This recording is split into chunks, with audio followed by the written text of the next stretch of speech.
Tribes நேயர்களுக்கு வணக்கம். இன்று நம்மோடு ஊடகவியலாளர் திரு அரவிந்த் அவர்கள். வணக்கம் சார். வணக்கம். ஹார்மோஸ் ஜலசந்தி அதில் ஒரு கப்பல் தாக்கப்பட்டுள்ளது. அதில் ஒரு இந்தியர் ஒருத்தர் வேற மாயமாக போயிருக்கிறாரு. கடந்த சில நாட்களாக தொடர்ந்து கப்பல்கள் மீது அந்த ஹார்மோஸ் ஜலசந்தியில் இருக்கிற போயிட்டு வர்ற கப்பல்கள் மீது தாக்குதல் நடந்துட்டு இருக்குது. கடந்த மாதம் தான் அமெரிக்கா மற்றும் ஈரானுக்கு நடுவில் ஒரு புரிந்துணர்வு ஒப்பந்தம் 60 நாளுக்கு போர் நிறுத்த ஒப்பந்தம் உண்டானது. இந்த சூழ்நிலையில் அந்த போர் நிறுத்தம்லாம் உடைச்சிட்டு இந்த கப்பல் மீதான தாக்குதல், அதனை தொடர்ந்து சராமரியாக இவங்க கல்ஃப் கண்ட்ரி மேலே ஈரான் தாக்குதலாகட்டும், இல்லை ஈரான் மீது அமெரிக்கா தாக்குதலாகட்டும், மிகவும் மீண்டும் ஒரு மோசமான ஒரு போர் சூழலுக்கு தள்ளப்பட்டதா உணரப்படுது. என்ன நடக்குது அங்கே, எப்படி பார்க்குறீங்க? இன்னைக்கு காலையில் நடந்த அந்த தாக்குதல், ஸ்விஸ் கொடி ஏந்திய ஒரு கப்பல், அதில் ஈரானோட ஐஆர்ஜிசி ஆர்மி அவங்க தாக்குதல் நடத்தியிருக்கிறாங்க. அதில் ஒரு 11 பேர் இந்திய மாலுமிகள் இருந்திருக்கிறாங்க. அதில் 10 பேரை மீட்டாங்க. ஒருத்தர் காணல. இது முதல் தாக்குதல் கிடையாது ஐஆர்ஜிசி நடந்தது. ஜூலை 6ஆம் தேதியிலிருந்தே, அதுக்கு முன்னாடி ஒரு சில கப்பல்கள் தடுத்து நிறுத்தப்பட்டதாக சொல்லப்படுது. அதுக்கு முன்னாடி ஜூலை 6ஆம் தேதியிலிருந்து பல கப்பல்கள் நிறுத்தப்பட்டிருக்குது, தாக்குதலுக்கும் உள்ளாக்கப்பட்டிருக்குது. இதை தொடர்ந்து ட்ரம்ப் என்ன சொல்லிட்டாருன்னா, இந்த போர் நிறுத்தம், இந்த ஒப்பந்தம்லாம் ஒரு டைம் வேஸ்ட்டு, இதுக்கப்புறம் நான் அதெல்லாம் இன்ட்ரெஸ்ட் காட்ட போகிறது கிடையாது. இது ஈரானுக்கு பல வாய்ப்பு கொடுத்தாச்சு, பல தடவை பேச்சுவார்த்தை நடத்தியாச்சு, பல அக்ரிமெண்ட் போட்டாச்சு, அவங்களுக்கு சாதகமாகவே எல்லாம் பண்ணியிருக்கிறோம்.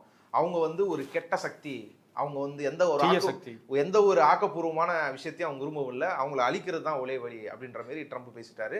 அதாவது இதுக்கப்புறம் அந்த சீஸ் ஃபயர்ன்றது கிடையாது அப்படின்றத ட்ரம்ப் சொல்லியிருக்காரு.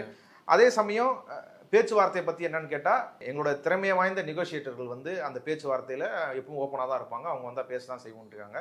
அதனால் பேச்சுவார்த்தைக்கு முடிவு வைக்கல, ஆனால் அந்த சீஸ்ஃபயருக்கு முடிவு விட்டதாக தான் எடுத்துக்கொள்ளப்படுது. ஏன்னா அமெரிக்கா கடந்த 2 நாளுக்கு முன்னாடி ஈரான் மீது நேற்று வரைக்கும் நடத்தியிருக்கிறாங்க தாக்கல். அவங்க தடுத்துற தாக்குதலில் கிட்டத்தட்ட 80 இடங்களில் அமெரிக்கா தாக்குதல் நடத்தியிருக்குது. நேவலாக இருக்கட்டும், அவங்க ஃபர்ஸ்ட் கோஸ்ட் ஏரியாவில் தான் தாக்கியிருக்கிறாங்க. அதுக்கப்புறமேட்டு நாட்டின் மையம் பகுதியான டெரான், அங்கேயே ஈரான் மீது ஈரான் மீது அமெரிக்கா சரமாரியான தாக்குதல் நடத்தியிருக்கிறாங்க. அதனால ஈரானும் சொல்லிட்டாங்க, ஹார்மோஸ் ஜலசந்தி மூடப்பட்டுச்சு, மறுபடியும் இது ஏற்கனவே இருந்த மறுபடியும் கோட்டை அழிச்சிருங்க, மறுபடியும் முதல்ல இருந்து போடுங்கன்ற மாரி அவங்க மொத்தமாக இனிமேல் ஹார்மோஸில் போகக்கூடாது, மீறி போனீங்கன்னா இதுக்கு நாங்கள் உத்தரவாதம் கிடையாது. இல்லை, இப்போ என்னன்னா ஒரு போர் நிறுத்த ஒப்பந்தம்னு ஒன்று இருக்குது. இந்த சூழ்நிலையில் ஈரானோட ஐஆர்ஜிசி இந்த கப்பல்களை தாக்குறதுங்கிறது பிரச்சனைக்குரியது தானே. இந்த தாக்குதல் தானே பிரச்சனை ஆரம்பிக்குது. அப்போ அமெரிக்கா ஈரானை கம்ப்ளைண்ட் பண்ணதில்லை, இந்த மாதிரி அவங்க எத்தனை தடவை வாய்ப்பு கொடுத்தாலும் அவங்க இது பண்ண மாட்டாங்க அப்படின்னு, கேட்க மாட்டாங்க அப்படின்னு. அது உண்மையாகுது இல்லையா? அப்படிதான் எல்லாமே ரிப்போர்ட் பண்ணுறாங்க. எல்லாருமே என்ன ரிப்போர்ட் பண்ணுறாங்கன்னா, செய்தியை மாறி மாறி தாக்கிறாங்க, மாறி மாறி இன்னொருத்தவங்கள குற்றம் சாட்டிக்கிறாங்க. அதாவது ஈரான் தான் முதல் தாக்குதல் ஆரம்பிச்சாங்கன்னு அமெரிக்காவும், அமெரிக்கா தான் முதல் தாக்குதல் ஆரம்பிச்சாங்கன்னு சொல்லி ஈரான்னு மாற்றி மாற்றி குற்றம் சாட்டிக்கிறாங்கன்னு சொல்லி தான் ஊடகங்கள் ரிப்போர்ட் பண்ணுது. ஆனால் யார் முதல்ல இந்த ஒப்பந்தத்தை மீறியது அப்படின்னு பார்த்தா அமெரிக்கா தான். அமெரிக்காவும் ஈரானும் போட்டுக்கொண்ட அந்த எம்ஓயு, அதில் முக்கியமான சாராம்சமாக என்ன சொல்லப்படுதுன்னா, அந்த எம்ஓயுவில் 5வது பாயிண்ட்ல சொல்ல வர்றது என்னன்னா, இப்போ அந்த ஸ்ட்ரைட் ஆஃப் ஹார்மோஸில் போக்குவரத்து நின்று போச்சு. பல கப்பல்கள் மாச கணக்கில் அங்கே நிற்குது. ஆயிரக்கணக்கான மாலுமிகள் அந்த இடத்த கடக்க முடியாமல், உள்ளேயும் போக முடியாமல் வெளியும் போக முடியாமல் நிற்கிறாங்க. அப்போ இதை ஸ்மூத்தாக செய்யணும். ஏன்னா இதில் 2 பிரச்சனை இருக்குது. ஒன்று, ஈரான் பல இடங்களில் மைன்ஸ், கன்னி வெடிகள் வச்சிருக்கிறாங்க. இன்னொன்று யூஎஸ் ஆர்மி பிளாக்கெட் பண்ணிட்டு இருக்குது. அப்போது உள்ளே வர்றது வணிக கப்பலா இல்லை யூஎஸ் ஆர்மியோட கப்பலா அப்படின்றது தெரியணும். வரவங்க அந்த கன்னி வெடிகளில் மாட்டாமல் வேற இடத்துல போகணும். இப்படி பல சிக்கல் இருக்குது. அப்போ இதை யார் சரி வர இந்த ஒரு பாதுகாப்பான போக்குவரத்தை உத்தரவாதப்படுத்த முடியும்னா ஈரான் ஐஆர்ஜிசி தான் உத்தரவாதப்படுத்த முடியும். அதனால இந்த பாதுகாப்பான போக்குவரத்தை உத்தரவாதப்படுத்துறது, வழி நடத்துறது, பிளான் பண்றது, இது எல்லாமே ஈரான் தான் பண்ணுன்றது தான் அந்த புரிந்துணர்வு ஒப்பந்தத்துல 2 நாடுகளும் சேர்ந்து கையெழுத்துமிட்ட விஷயம், முடிவெடுத்த விஷயம். அப்போ ஐஆர்ஜிசி என்ன சொல்றாங்கன்னா, நாங்க மைன்ஸை ஏற்கனவே அந்த ஓமன் கோஸ்ட்டை சுற்றி இருக்கிற இடங்கள்ல வச்சிருக்கிறோம். அதனால நீங்க என்ன பண்றீங்கன்னா, அதுக்கு அந்த கரைக்கு இல்லாம இந்த கரைக்கா போடணும்னு அந்த மேப் கூட ஒரு மேப் போட்டு கொடுக்குறாங்க. ஆமா, அந்த மேப் கூட இங்க போடலாம். அவங்க இந்த ரூட்ல தான் வரணும்ன்றது ஈரானோட இன்ஸ்ட்ரக்ஷன், ஐஆர்ஜிசியோட இன்ஸ்ட்ரக்ஷன். ஆனா வர கப்பல்கள் என்ன பண்ணுதுன்னா, ஏற்கனவே இருக்கிற அந்த பிரச்சனைக்குரிய ரூட்ல வருது. பிரச்சனைக்குரிய ரூட்ல வரும்போது 2 பிரச்சனை. ஒன்னு, இவங்க மைண்ட்ல மாட்டினா அது மறுபடியும் ஈரான் மேல பழிவிடும். இல்ல இவங்களுக்கு பதட்டம் வந்துடும், அது வணிக கப்பலா இல்ல போர் கப்பலா, இல்ல வணிக கப்பல்ல இந்த மாதிரி எதனா பிரச்சனையை கொண்டு வராங்களா, அது பார்த்தா தெரிஞ்சிடும் வணிக கப்பலா போர் கப்பலான்னு. ஆனா எந்த இன்டென்ஷனுக்கு அது வரும் தெரியாது. இதை பத்தி வல்லுநர்கள் சிலர் என்ன சொன்னாங்கன்னா, ஒரு சில கப்பல் வரும்போது அதை எப்படி அவங்க ரியாக்ட் பண்ணாங்க, ஈரான் எப்படி புரிஞ்சுக்கிட்டாங்கன்னா, மைன்ஸ் எடுத்துக்கிற வேலை நடந்துட்டு இருக்குது. நடந்துட்டு இருக்கும்போது கப்பல் நீங்க எச்சரிக்கிறாங்க, எச்சரிக்கை மீறி வெசல்ஸ் வருது, வந்தோடனே இவங்க எதிர்த்து எச்சரிக்கை பண்றதை தாக்க ஆரம்பிக்கிறாங்க. அப்போ இது முழுக்க முழுக்க ஈரான் இப்படி ஒரு விதியை வந்து வகுத்திருக்கும் போது இப்படிதான் நீங்க வரணும் அப்படின்னு சொல்லும் போது மீறுற விஷயமா இருக்குது. ஈரான் அதை ஏற்கனவே சொல்லி நடுவில் சொல்லிட்டாங்க 2 நாள். அதை மீறியது வந்து அமெரிக்க கப்பல்களா இல்ல வேற அமெரிக்கா கப்பல் மட்டும் இல்ல, அதாவது அமெரிக்கா கப்பல்களா இருக்குது. அதாவது வந்து இதுல இருந்து கத்தார்ல இருந்து வரக்கூடிய கப்பலா இருக்குது, குவைத்துல இருந்து வரக்கூடிய கப்பலா இருக்குது, அவங்களோட நேஷனல் நாடுகள். ஆமா, அது அமெரிக்காவுக்கு போகிற கப்பலா இருக்கு, மற்ற நாடுகளுக்கு போகக்கூடிய கப்பலாவும் இருக்குது. எந்த கப்பலா இருந்தாலுமே இதை தான் பின்பற்றணும். சரி, இதை பின்பற்றல, ஏன் இப்படி எல்லாரும் இதை பின்பற்றுறதுல என்ன சிக்கல்னா, அமெரிக்கா இன்னொரு இன்ஸ்ட்ரக்ஷன் கொடுக்குது. அமெரிக்கா அந்த ரூட்டை மேனேஜ்மெண்ட் பண்ணுது. நீங்க இப்படி போங்கன்னு எல்லாருக்கும் வலியுறுத்தி கொடுக்குது. நாங்க பாதுகாப்பான போக்குவரத்து உத்தரவாதப்படுத்துறோம், பாதுகாப்பு. இங்க பக்கம் ஒரு கையெழுத்து போட்டு அந்த பக்கம் ஒரு இது பண்ணுது. இப்போ அமெரிக்கா தான் இந்த விதியை மீறி இருக்குது. அப்போ நீ பாதுகாப்பாக கொண்டு போறேன்னா, இந்த எம்ஓயூல இன்னும் பல விஷயங்கள் இருக்குது. அதை பின்னாடி கூட நான் விரிவா சொல்ல வரேன் ஏன் அப்படின்னு. அமெரிக்கா தான் இந்த விதியை மீறி இருக்குது. அதன் அடிப்படையில் தான் வந்து ஈரான் வந்து அமெரிக்கா மேல தாக்குதல் நடத்தி இருக்குது. இது வெறும் விதியை மதிக்கலன்றது மட்டும் கிடையாது. அதனால வர விளைவுகள் என்ன? இவங்க ஒருவேளை கண்ணி வெடி இருக்கிற இடத்துக்கு போயிட்டாங்கன்னா அது அந்த புலி யார் மேலே வரும்? இவங்க வர்றதெல்லாம் வந்து வெறும் வணிக பணத்தோட எண்ணத்துல தான் வராங்களா, இல்லை நம்மளை வந்து ஆக்கிரமிக்கிறது இல்லை தாக்குற எண்ணத்துல வராங்கன்ற சிக்கல்லாம் வந்து ஈரான் இருக்குது. இதை வெளிப்படையாக வந்து எல்லா ஊடகங்களையும் வந்து விதி ஒப்பந்தத்தை முதல்ல மீறினது வந்து அமெரிக்கான்னு பேசாம மாத்தி மாத்தி குற்றம் சாட்டிக்கிறாங்க அப்படின்ற கேமை வந்து பொதுவான நேரட்டிவ், அப்படி ஒரு நேரட்டிவ் ஆகுது. ஆமா, அதாவது ஒரு சுமூகமான சூழல் போயிட்டு இருக்கும் பொழுது அமெரிக்கா ஏன் அந்த விதிமுறையை வந்து மீறுது? அதே நேரத்தில் வெறும் அமெரிக்கா மட்டும் இல்லை, அந்த ஹார்மோஸ் ஜலசந்தியில் மூவ் பண்ணுறது, கப்பல்களை கொண்டு போகிறது, அது உலக நாடுகள், மொத்த உலக நாடுகள் பொருளாதாரத்தையும் பாதிக்கும் தெரியும். ஈரான் மீண்டும் அதை அடைக்கிறதுங்கிறது வந்து ஒரு மிகப்பெரிய பிரச்சனை. அதே மாதிரி இது வந்து இப்படி இந்த நிலைமை நீடித்தால் இது வந்து மீண்டும் ஒரு மிகப்பெரிய போருக்கு தான் தள்ளும். இதில் சுமூகமான ஒரு முடிவு வந்து வராது அப்படின்னு பல வல்லுநர்கள்லாம் சொல்கிறாங்க. எப்படி பார்க்குறீங்க? ஏன்னா இவங்க தாக்குதல் நடத்தக்கூடிய இடம்லாம் வந்து ரொம்ப முக்கியமான இடம். ஈரானோட ஆயுத தளவாடங்கள், அவங்களோட போர்ட்டு, அவங்களோட டிஃபென்ஸ் காரிடார், இது எல்லாத்தையுமே வந்து அடிக்கிறத இவங்க அமெரிக்கா செஞ்சுருக்கிறாங்க. அதில் குறிப்பாக முதல் முறையாக வந்து ஒன் வே அட்டாக் பண்ணக்கூடிய ட்ரோன்ஸு, அது வந்து ரிட்டன் வரணுன்றலாம் கிடையாது, அது போகும், அதுவே வெடிச்சிரும் அந்தமாரி. இப்போ இவங்க ஏற்கனவே இவங்களோட காப்பி தான் ஆகுது. அவங்க வந்து தியாகின்னு சொல்லி, அது அவங்க ஒரு நாட்டில் ஏதோ ஒரு பேர், அந்த பேரில் ஒரு ட்ரோன்ஸ் வச்சுருந்தாங்க. கிட்டத்தட்ட அந்த மாரியான ஒரு ட்ரோனை அமெரிக்கா பயன்படுத்துது.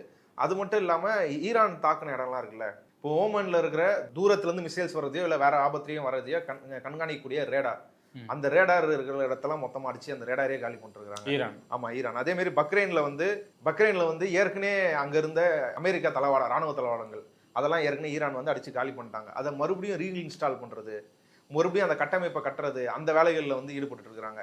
அந்த ஈடுபட்ட இடத்தெல்லாம் மறுபடியும் வந்து ஈரான் வந்து தாக்கியிருக்கிறாங்க.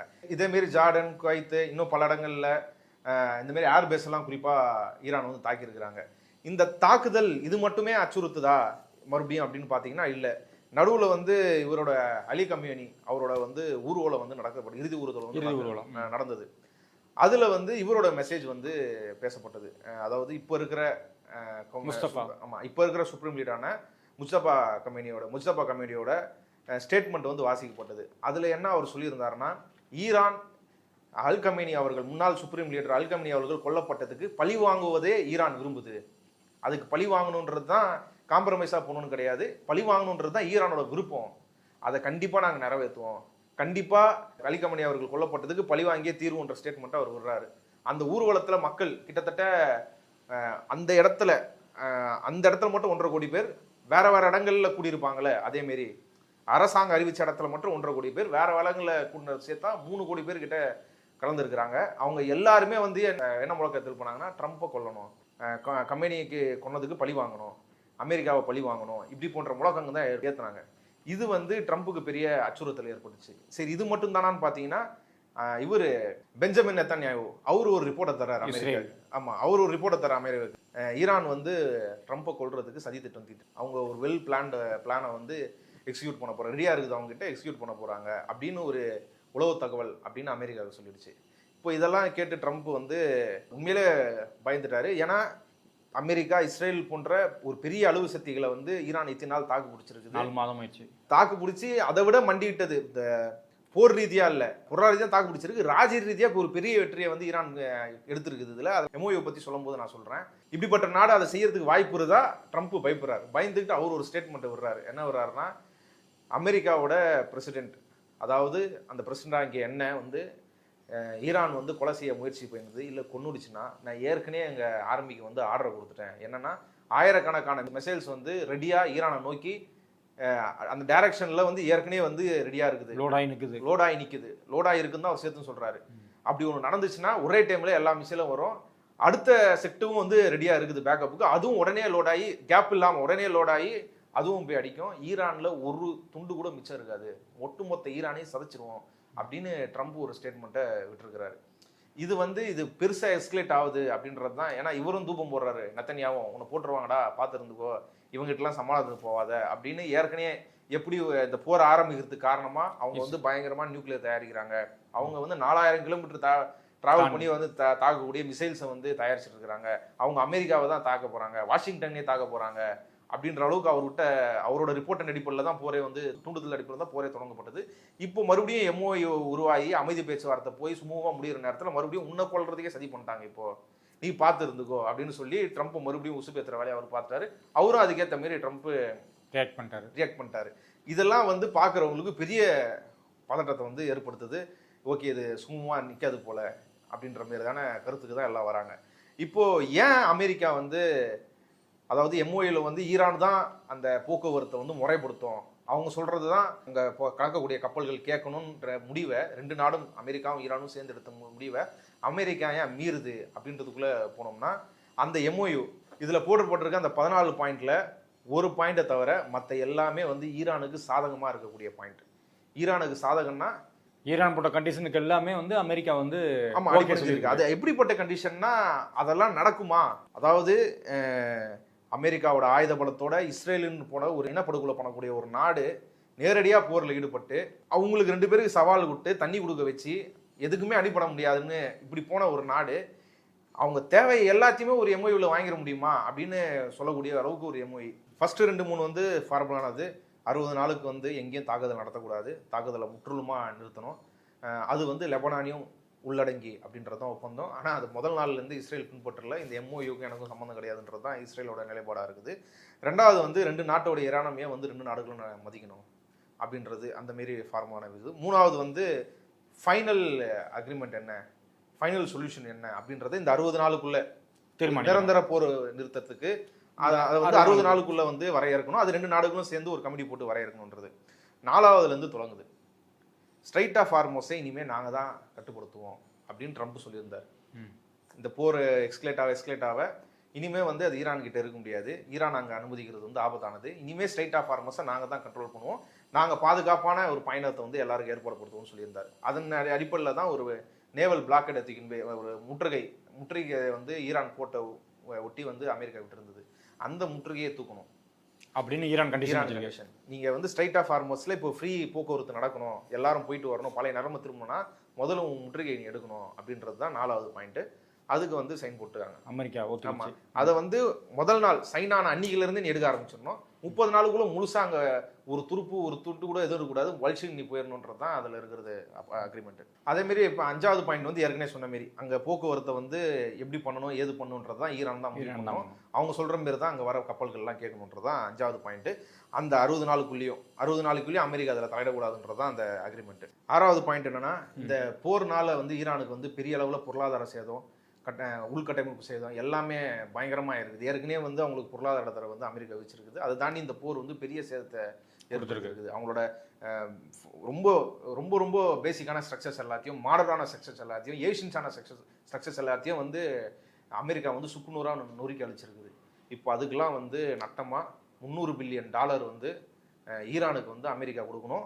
அவங்களோட லோக்கல் பார்ட்னர்ஸ், அதாவது அங்கே இருக்கிற கல்ஃப் கண்ட்ரிஸ் கூட சேர்ந்துக்கிட்டு அதை கொடுக்கணும். இதுக்கான எல்லா டாக்குமெண்ட்ஸு, இது எப்படிலாம் பண்ண போகிறோம், இதுக்கான லைசன்ஸு, வியூவர்ஸு, வேறு என்ன பர்மிஷன் வேணும், வேறு என்ன எப்படிப்பட்ட டிரான்சாக்ஷன் நடத்தணும், இது எல்லாத்தையுமே வந்து 60 நாளுக்குள்ளே இறுதி செய்யணும்.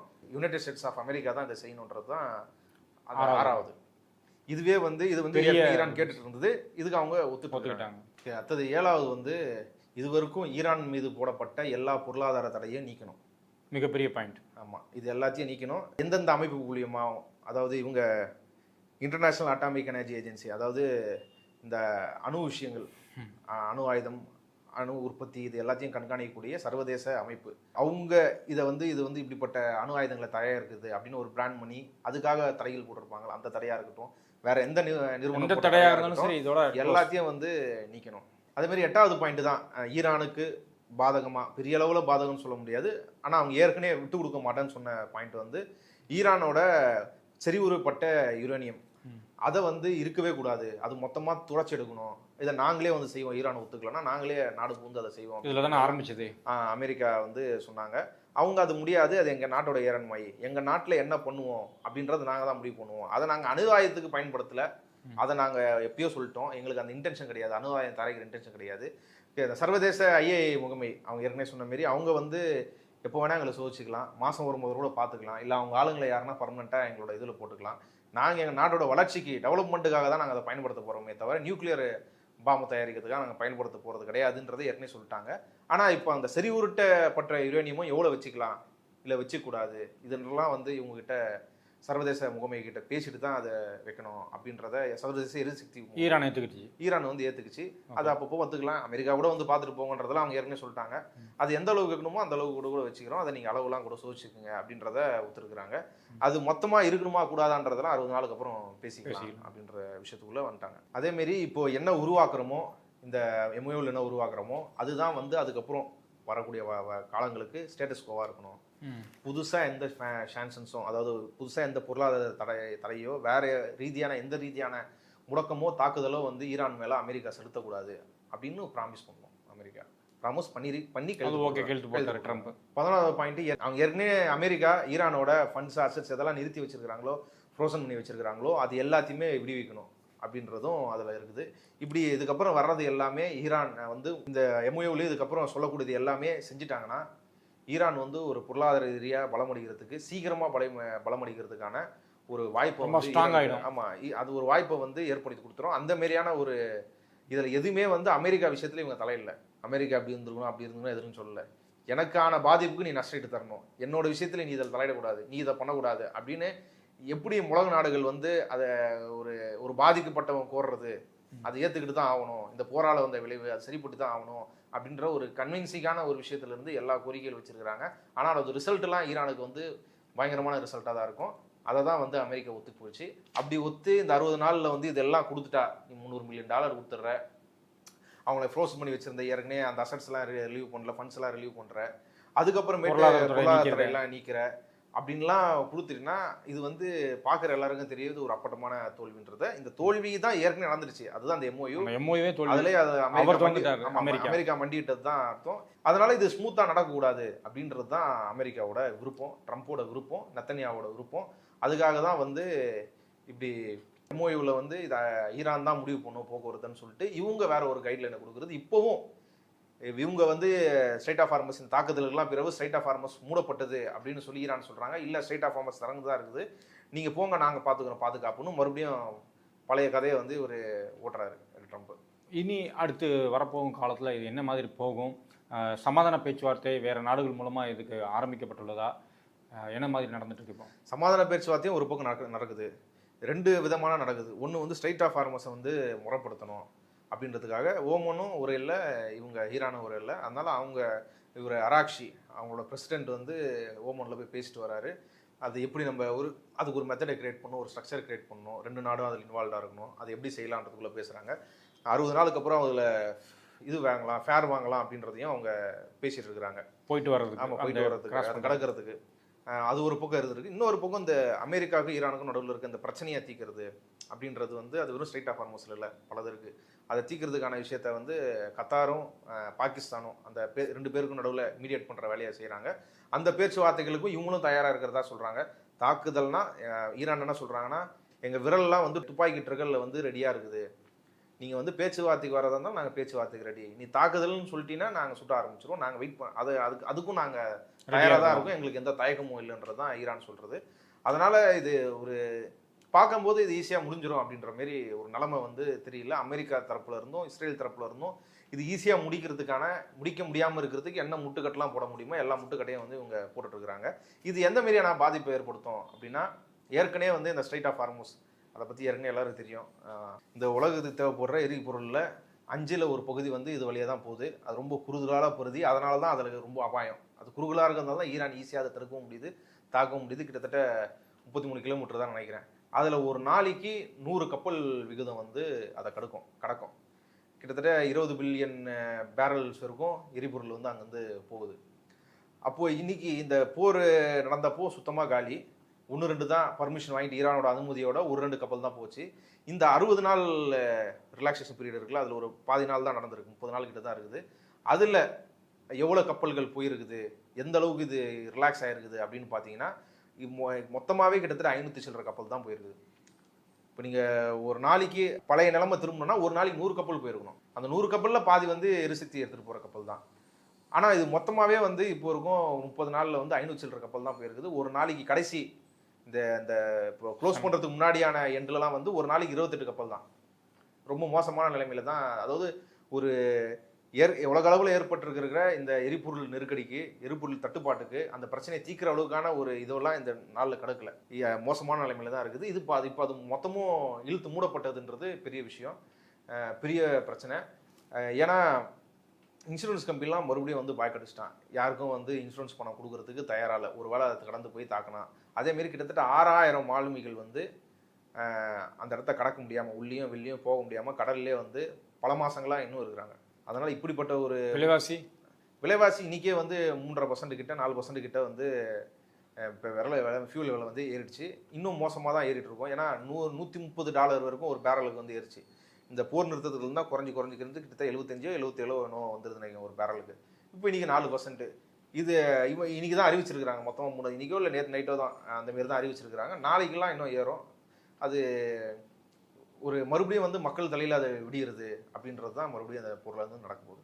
இப்போ இந்த அமெரிக்காவுக்கும் ஈரானுக்கும் இந்த பிரச்சனை வந்து உடனே தீருமா என்னன்றது தெரியல. ஆனால் மற்ற நாடுகள் அந்த ஹார்மோஸ் நீர்நிலை மூலிமா பயணிக்கக்கூடிய மற்ற நாடுகள் அவங்களோட எரிசக்தி தட்டுப்பாடை தீர்க்கிறதுக்கு, அவங்களோட நெருக்கடிகளை தீர்க்கிறதுக்கு அமெரிக்கா சொல்கிற பேச்சை கேட்காம ஈரான் சொல்கிற பேச்சை கேட்டுக்கிட்டு அந்த பயணத்தை அவங்க நடத்தினாங்கன்னா, ஈரான் சொல்கிறதுக்கு நாங்கள் கட்டுப்படுவோம், ஈரான் எப்படி பயணிக்க சொல்கிறாங்களோ, எப்படி கடக்க சொல்கிறாங்களோ அப்படி தான் நாங்கள் கடப்போம் அப்படின்ற முடிவுக்கு வந்து ஈரான் அணுகுனாங்கன்னா அது முடிய வாய்ப்பு இருக்குது.